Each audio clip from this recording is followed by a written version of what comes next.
Hi, this is Mr. Ward, and I'm going to do a second video on solving systems by substitution. In this case, I'm going to do a problem that's fairly similar to 13. 13 is going to throw you a little bit of a curveball, so let's do this. So I created these two equations, and you might already notice that these two equations have the same slope. So 8 divided by -4 is -2. Get the opposite of that. The slope for this one is 2. -2 divided by 1 is -2, and then you get the opposite. You get a slope of 2 for both of these. Remember the standard form cheat code, slope equals the negative of A over B for standard form equations. All right, so that said, you have two equations that have the same slope, so they may actually have infinite or zero solutions. So let's see what happens when we do substitution. So my first step is to pick a variable to isolate.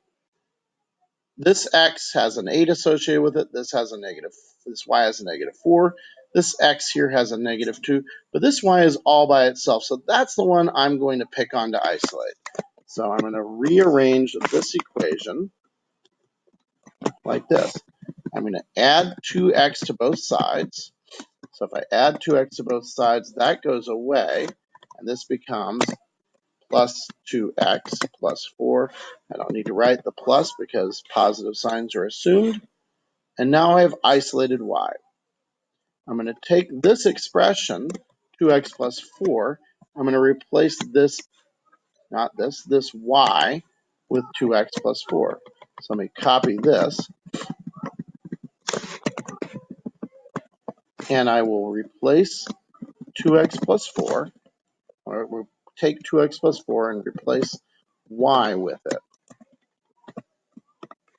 All right, so now I have a new equation that I can work with. So I'm going to start simplifying. That becomes 8x minus 8x minus 8 equals 64. 8x minus 8x is 0, so I end up with minus 8 equals 64. Well, that's nonsense. -8 is not 64. If I get an answer like this, then we are completely certain that there is no solution. On the other hand, I might have ended up with a situation where they were the same answer.